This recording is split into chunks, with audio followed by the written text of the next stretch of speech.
guys, welcome back to another video. This week I thought I'd try something new and step out of my comfort zone a bit and try voice recording. And so one of my main reasons as to why I decided to try voice recording is because I think that my videos are kind of boring in the sense that it's just a speed built video with music put on top. And even I myself have to admit that halfway through my videos, I do get kind of bored. Oh, and also it's kind of hard to find good royalty-free music that one, I haven't used yet, two, fits the theme of the video, and three, is long enough for the duration of my videos. So my speed build videos usually last for about 10 minutes ish, like sometimes a bit less, sometimes a bit more, but I don't think I have posted a video more than 20 minutes. And so in those 10 to 20 minutes I usually have to find and get like 4 to 6 songs. And as easy as it is to find royalty free music with YouTube Creator Studios and all of the other resources given to us as creators, it is getting a little bit boring. So, yeah, that pretty much sums up the reason why I decided to jump into voice recording. Also, I think that this is also a good way to practice my English as it is not my first language. So, side note, please forgive me if I do make mistakes here and there. So, moving on to the build, to give you a background information, I went to New York last December to visit my family, and I was kind of inspired by all the residential buildings in Brooklyn. So, with the almighty power of Harry's Brownstone CC, I built up the courage to make a three-building brownstone apartment complex, which is not meant to be an accurate representation of New York brownstone, just to be clear.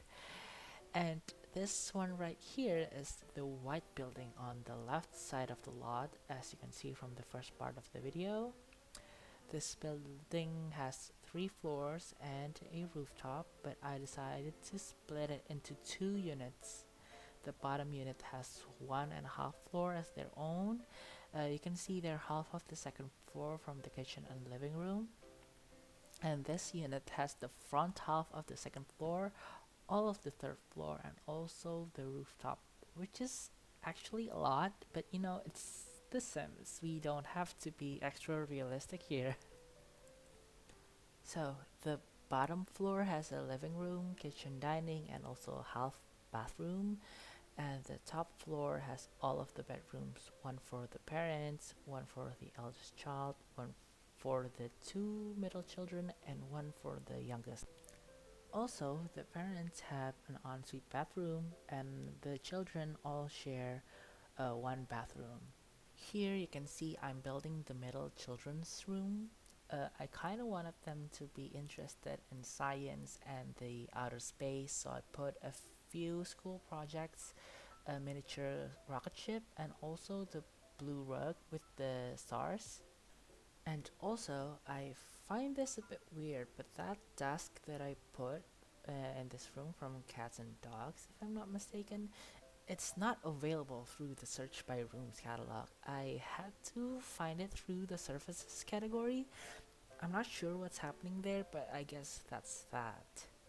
And if you're wondering about the red shelf stuff, it's ACC from Amoeba that lets you put stuff that slots onto surfaces at various heights, so you don't have to rely on the Control and 9 key, which is kinda unreliable at times. And as always, all the links to the CC I used will be in the description below. And if you've noticed, I've made this unit to be specifically different style-wise from the previous video, which is more of a modern aesthetic with lots of white and beige. This build is more or less centered around the kitchen, in which I used the cottage living pack, and the style of the whole unit is based off of the kitchen's aesthetic, so it's more like country-ish vibes.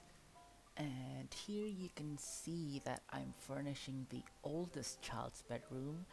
I imagined them as an older teen, maybe preparing to go to college, and I gave them two guitars as I also imagined them being interested in music. And I also played a lot with the Dream Home Decorator pack to build the custom bookshelf slash wardrobe there.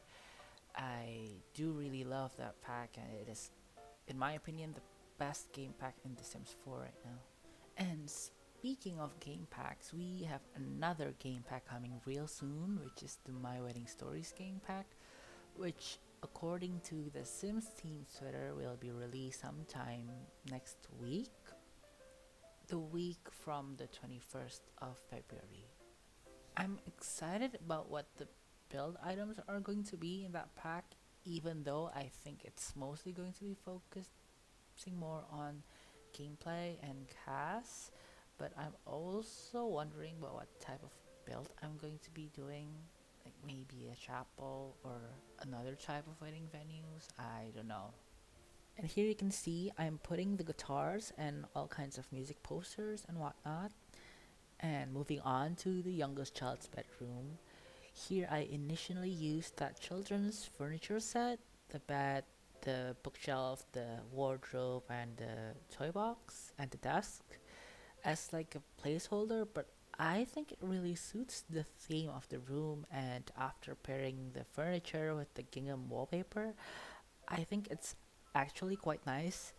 So, this child, I imagine them being the spoiled and favorite child because at first I was kind of conflicted in giving this child a room with a better view, with the two front facing windows as opposed to the parents who have to sacrifice one window to fit in an ensuite bathroom.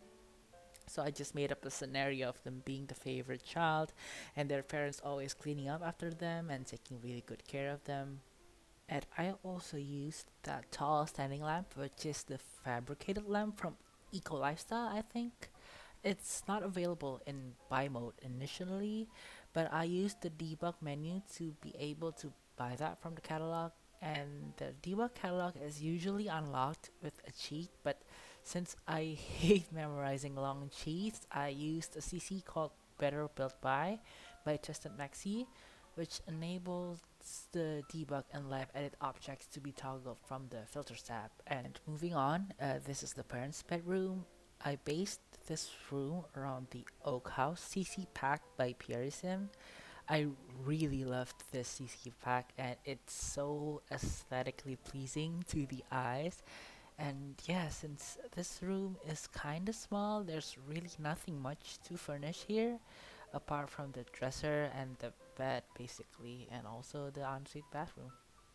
For the ensuite bathroom, I just basically copied everything from the other bathrooms and I made sure to do a test play beforehand so this layout is actually possible to be playable without it being weird. And moving on to the last part of the build, which is the rooftop. Actually, after getting to the rooftop, I kinda wish that I switched the units so the one with the modern aesthetics is able to have the rooftop space, but maybe we'll save the quote unquote modern rooftop for another build. Here, I just put some planters and pushed it against the wall to make it seem like the pots are actually nailed to the wall. I also found that I don't know how to call it, like a potting station. Yeah, I don't know. I think it's really cool. I love the colors on it, and so I just put it in the build. Also, I put this pot of plants along the half wall here and a barbecue to make it more of a hangout space. And yeah, moving on to the screenshots here. I'm really happy about how this build turned out. I think I did quite a good job. And let me know what you think about the build, also what I should build next. yeah, don't forget to like the video, subscribe to me, and I'll see you guys in another video. Goodbye.